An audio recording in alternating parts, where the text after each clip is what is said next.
Hello everyone, welcome back to our channel commerce shining star.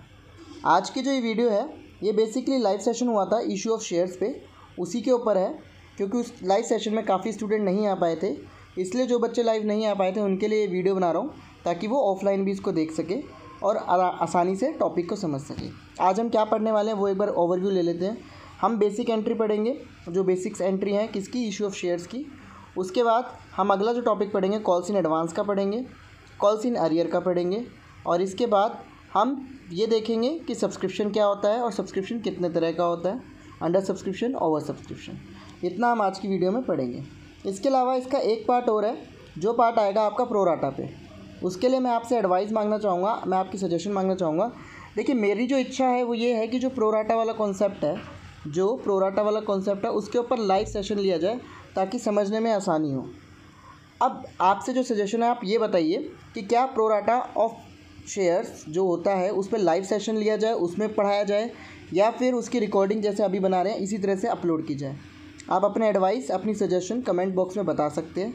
फ़िलहाल हम आज की वीडियो शुरू करते हैं। इसी वीडियो के कमेंट्स में आप बता देना प्रोराटा के बारे में, उसके अकॉर्डिंग फिर हम इसको बनाएंगे वीडियो। लाइव आना है तो लाइव आ जाएंगे, और अगर बाई चांस रिकॉर्डिंग देखनी है तो रिकॉर्डिंग बना देंगे इसकी। ठीक है, अपनी सजेशन ज़रूर दीजिए। चलिए शुरू करते हैं। सबसे पहले बेसिक एंट्री देखते हैं। देखिए, बेसिक एंट्री सबको मोस्टली पता ही होती है। स्टिल हम जो बेसिक एंट्री ले रहे हैं उसमें हम मेन पॉइंट्स की बात करेंगे। देखिए क्या इंपॉर्टेंट पॉइंट्स होते हैं इसमें। कभी भी आप देखना, कभी भी इशू ऑफ शेयर की अगर बात करेंगे तो उसमें एप्लीकेशन मनी जो है हर किसी, पहले तो ये चीज़ देखिए क्या कि हर किसी की दो एंट्री होगी। क्या होता है, हम ना एक एग्ज़ाम्पल लेते हैं यहीं पे, उसके एग्ज़ाम्पल के साथ करते हैं। मान लीजिए एक कंपनी है ABC लिमिटेड, उसने इशू करे हैं 10,000 शेयर्स।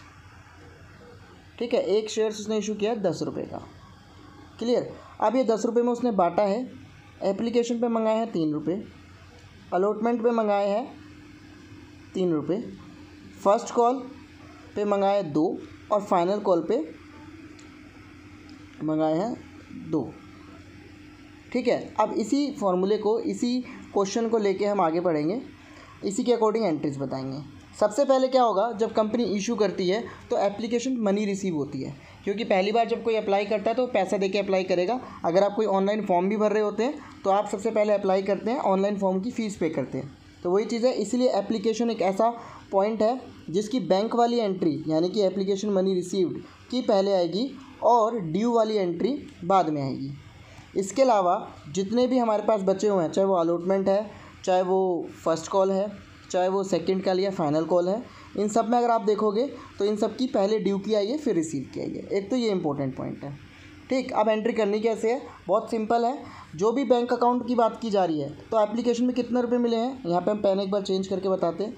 एप्लीकेशन पे कितने रुपये मिले हैं, 3 रुपये। तो आपको पहली एंट्री में 3 से मल्टीप्लाई करना है किसको, ये जो टोटल अमाउंट है 10,000 गुना में 3, तो टोटल अमाउंट कितना आ गया 30,000। Bank account debit to share capital, इसका मतलब है बैंक में पैसा आया, कहाँ से आया, एप्लीकेशन लोगों ने जो दी उससे। कितना रुपये, 3 रुपये के हिसाब से 10,000 शेयर्स पे 30,000। क्लियर। अब इस पैसे को हम ट्रांसफ़र करेंगे अकाउंट में, ड्यू करेंगे, तो उसकी एंट्री होगी share application account debit to share capital. यहाँ पे ना एक चीज़ और ध्यान रखना, अगर आपके पास इक्विटी शेयर है तो इसके आगे इक्विटी शेयर्स लगा देना, और अगर आपके पास इक्विटी शेयर्स की जगह प्रेफरेंस शेयर्स की बात की जा रही है तो इसके आगे प्रेफरेंस शेयर्स लगा देना, क्योंकि इस चीज़ के मार्क्स कटते हैं। अगर आप 12th क्लास की बात कर रहे हैं, CBSE बोर्ड या HBSC बोर्ड या किसी भी अदर बोर्ड की बात करते हैं, तो उसमें अगर आप इक्विटी शेयर या प्रेफरेंस शेयर्स नहीं बताते तो उसके मार्क्स कटते हैं। एक्चुअल में होता क्या है कि इक्विटी शेयर और प्रेफरेंस शेयर से पता चलता है कि आपके शेयर किस टाइप के हैं। चलिए अब आगे बढ़ते हैं। अगला क्वेश्चन है, अगला पॉइंट है सॉरी, अलॉटमेंट मनी। तो अलॉटमेंट मनी हमने बोला था कि बाकी सब में क्या होगा, ड्यू की पहले होगी, उसके बाद रिसीव होगी। यहाँ पे कंपनी आपको कॉल करेगी, बोलेगी जी हाँ आपकी अलॉटमेंट का टाइम हो गया, तो वो ड्यू कर देगी उस वक्त बोलते हुए। तो share allotment account debit to share capital, या फिर equity share allotment account to equity share capital. फिर आप पैसा दोगे तो वही सेम एंट्री जैसे वहाँ हो रही थी, bank account debit to equity share allotment account. Amount कितना है, यहाँ पे आपकी अलॉटमेंट कितने की है, देखिए यहीं पे हम इसको फिर से एक बार पेन चेंज कर लेते हैं। यहाँ पे अलॉटमेंट के लिए अलॉटमेंट आपकी 3 रुपये है, तो यहाँ पे फिर यहाँ पे 30,000, और यहाँ पे भी 30,000, सेम यहाँ पे। ऐसे ही फर्स्ट कॉल की एंट्री है, पहले ड्यू की होगी, first call account debit to share capital, कितना अमाउंट था यहाँ पे, अमाउंट यहाँ पे हमारे पास 2 रुपये था, तो 20,000 और 20,000 दोनों तरफ में ये एंट्री होगी, दोनों साइड डेबिट और क्रेडिट में, क्योंकि एंट्री बिल्कुल सेम है। बस आपको ये देखना है कि ड्यू वाली एंट्री पहले आएगी, रिसीव वाली बाद में आएगी। सिर्फ एप्लीकेशन है जिसमें रिसीव वाली पहले आती है और ड्यू वाली बाद में। सेम फाइनल कॉल के साथ करेंगे, वहाँ पे भी 2 रुपये था, तो ये भी कितना हो गया 20,000, 20,000 और 20,000 और 20,000। एंट्री बिल्कुल सेम है।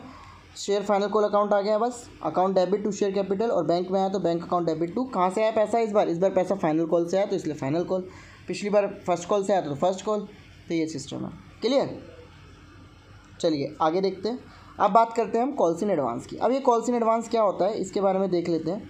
देखिए कॉल्स इन एडवांस क्या होता है, कभी कभार कोई शेयर होल्डर होता है, वो इतना अच्छा होता है, उसको लगता है कि यार मैं बार बार ये कॉल करते हैं, परेशान करते हैं, मेरे पास इतना प्रॉब्लम नहीं है पैसों की, तो मैं क्या करता हूँ, मैं अपनी फ़र्स्ट कॉल, जो मेरा फर्स्ट कॉल पे आने वाला अमाउंट है या फिर फाइनल कॉल पे आने वाला अमाउंट है, मैं उसको अलॉटमेंट के साथ ही पे कर देता हूँ।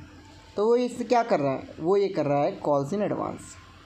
ठीक है, तो हम इसी एग्जांपल को अगर लें कि यहाँ पे कंपनी ने एप्लीकेशन अलॉटमेंट पे 3 और फर्स्ट और फाइनल पे 2 रखा है। अब मान लीजिए इस 10,000 में से उसके पास, हम एग्जांपल ले लेते हैं, उस पर्सन के पास 2,000 रुपये हैं, मतलब 2,000 शेयर्स हैं।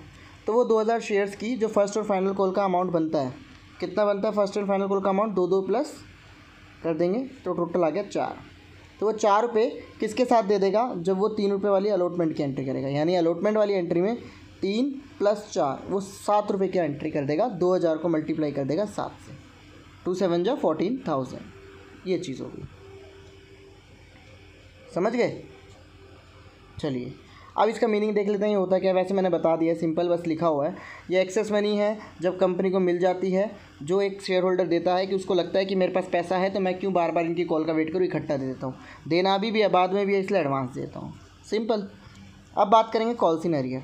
अब सेम ये जो है ये जस्ट उसका अपोजिट है। Calls in arrear calls in advance का जस्ट अपोजिट है। वहाँ पे क्या था, वहाँ पे पर्सन का नाम हम ले लेते हैं ए पर्सन था, उसने क्या किया था, अपने 2 रुपये की फ़र्स्ट कॉल प्लस 2 रुपये की फ़ाइनल कॉल प्लस 3 रुपये की अलॉटमेंट एक साथ दे दी थी, कितना 7 रुपये। अब यहाँ पे एक बात करेंगे अगर हम कॉल्स इन अरियर की, तो यहाँ पे हम पर्सन ले लेते हैं बी पर्सन का क्या सिचुएशन हुआ, इसने क्या किया, इसने आपकी एप्लीकेशन मनी दे दी, पूरी अलॉटमेंट दी। जब इससे फ़र्स्ट कॉल मंगाई गई, यानी 2 रुपये की कॉल मंगाई गई, तो इसने पेमेंट नहीं करी। अब इसने पेमेंट नहीं करी तो ये इसकी क्या होगी, कॉल्स इन अरियर। हो सकता है भाई बंदे के पास पैसे ख़त्म हो गए हो, या उसका दिवालिया निकल गया हो जिस वजह से वो ना कर पाया हो, या वो भूल गया हो, कुछ भी रीज़न हो सकता है। अगर वो पेमेंट टाइम पे नहीं करता है तो वो अरियर बन जाती है, अगर वो एडवांस देता है तो वो कॉल्स इन एडवांस बन जाता है। सिंपल सी ये बातें हैं इसमें।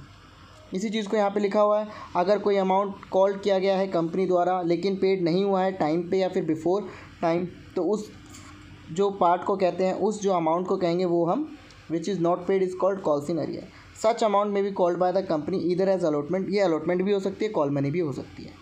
क्लियर? अब इन दोनों का हम डिफरेंस यहाँ पे लिख देते हैं छोटा सा, आपको चीज़ें क्लियर करने के लिए। कॉल्स इन एडवांस, ठीक है, तो ठीक से लिख देते हैं, एक मिनट। कॉल्स इन एडवांस यहाँ पे AD लिख देते हैं और कॉल्स इन अरियर को AR लिख देते हैं।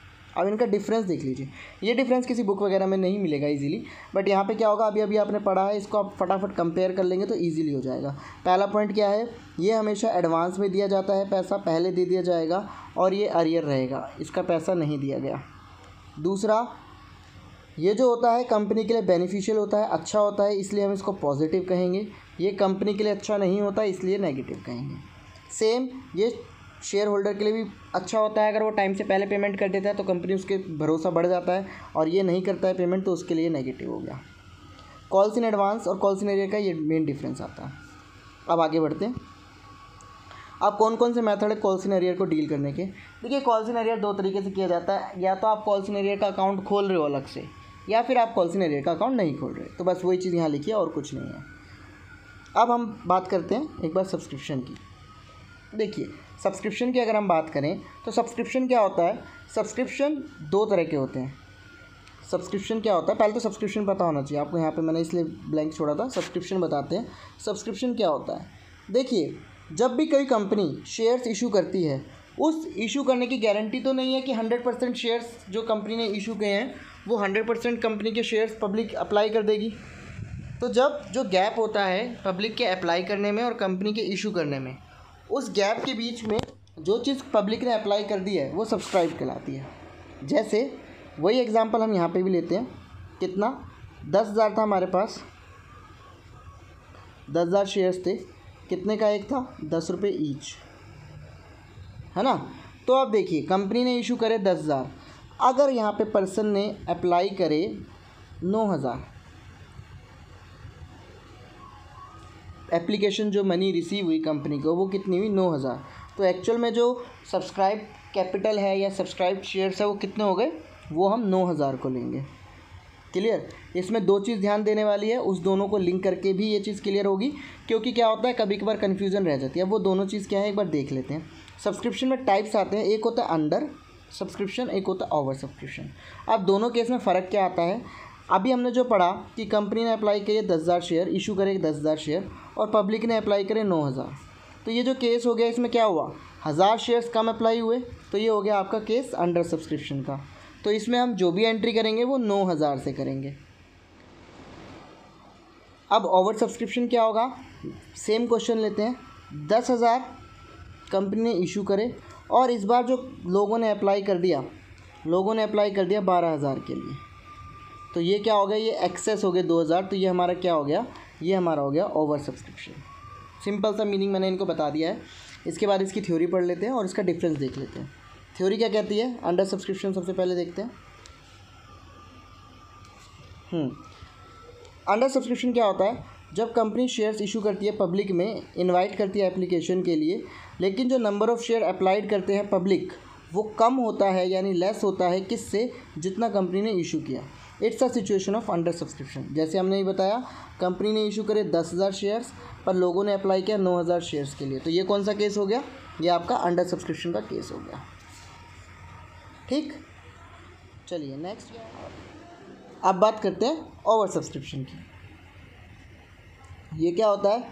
It is a term for when the demand for an IPO यानी initial public offerings share is greater than the number of share issue. When a new security issue over subscribed it is called over subscribed. क्या है इसको देखो, simple सी बताते हैं। कुछ कंपनियां ना बहुत फेमस होती है, जैसे अगर हम अभी एग्जांपल लें तो रिलायंस जियो की सिम बहुत ज़्यादा फेमस हो रही है, इसने बाकी सबका मार्केट कहीं ना कहीं ख़त्म कर दिया है। तो जो जियो वाला एग्जांपल है इससे हम कैसे देख सकते हैं? अब अगर जियो कंपनी कहे कि मेरे शेयर्स खरीदो, तो लोगों को पता है इसकी डिमांड बहुत है और ये बहुत ज़्यादा अच्छी सक्सेस पा रही है, तो इसके लोग अप्लाई करेंगे। अब अगर ये कंपनी 10,000 शेयर्स मार्केट में इशू करती है तो इसके 10,000 थोड़ी अप्लाई करेंगे, इसके अप्लाई करने वाले 15,000 भी हो सकते हैं। हर कोई सोचेगा मैं भी खरीद लूँ, मैं भी खरीद लूँ, मैं भी खरीद लूँ। इसी चक्कर में ये ओवर सब्सक्रिप्शन का केस बनता है। तो ये बेसिकली उन कंपनीज़ के लिए होता है जो बहुत फेमस होती हैं या फिर जिनकी मार्केट में वैल्यू बहुत अच्छी हो जाती है। तो ओवर सब्सक्रिप्शन भी यहाँ से क्लियर हो गया। अब आपकी जो जनरल एंट्री करनी है वो यहाँ पे आपको हमेशा ध्यान रखना, आपको जनरल एंट्री 10,000 से करनी है। अगर देखिए अब इसको हम यहाँ पे बता देते हैं, मैंने बताया था यहाँ पे दोनों का डिफरेंस करके बता देते हैं। अंडर सब्सक्रिप्शन और ओवर सब्सक्रिप्शन दोनों का डिफरेंस बता देते हैं। अंडर सब्सक्रिप्शन हमेशा लेस होता है किससे? जो ओरिजिनल इशू किए गए हैं, ठीक है। और ये वाला क्या होता है? ये मोर होता है, ये ज़्यादा होता है। एग्जांपल हम ले लेते हैं, 10,000 इशू करे हैं कंपनी ने, लेकिन पब्लिक ने जो अप्लाई किया, रेड पेन से ले लेते हैं पब्लिक की एप्लीकेशन, 9,000 के लिए अप्लाई किया है। तो ये हो गया आपका अंडर सब्सक्रिप्शन। सेम केस यहाँ पे, अगर कंपनी ने इशू किया है 10,000 और पब्लिक आपकी ले लेती है 15,000, तो ये आपका क्या हो गया? ये हो गया आपका ओवर सब्सक्रिप्शन। क्लियर? अब यहाँ पे जनरल एंट्री की बात करें तो जब भी हम बात करेंगे अंडर सब्सक्रिप्शन की, तो हमेशा जनरल एंट्री कम वाले अमाउंट से होगी, यानी 9,000 से होगी। वहीं अगर हम बात करें ओवर सब्सक्रिप्शन की, तो यही चीज़ जो हमारी है ये हमारी किससे होगी? जितनी कंपनी ने इशू करी है, क्योंकि बाकी 5,000 कंपनी के पास एक्स्ट्रा है, कंपनी को या तो उसे वापस रखना पड़ेगा या फिर दो केस बनेंगे इसके, या तो वापस कर दो, रिटर्न कर दो, या इसका प्रोराटा कर दो। जैसे कि मैंने बताया प्रोराटा बहुत इंपॉर्टेंट टॉपिक है, इंपॉर्टेंट कॉन्सेप्ट है, तो वो चीज़ यहीं से निकलती है ओवर सब्सक्रिप्शन के केस में। प्रोराटा कभी भी अंडर सब्सक्रिप्शन के केस में नहीं होता। क्लियर? अब आपको क्या करना है? अब आपको मेरे को बताना है प्रोराटा के लिए कि क्या मैं उसको लाइव लूँ या फिर उसकी वीडियो ऐसे ही बनाऊँ। तो जो भी है आप अपने कमेंट्स, अपनी सजेशंस दे दीजिए। अगर आप हमें बता देंगे, उसी अकॉर्डिंग हम कर लेंगे। ठीक है, बस आज के लिए इतना ही। So thanks for watching.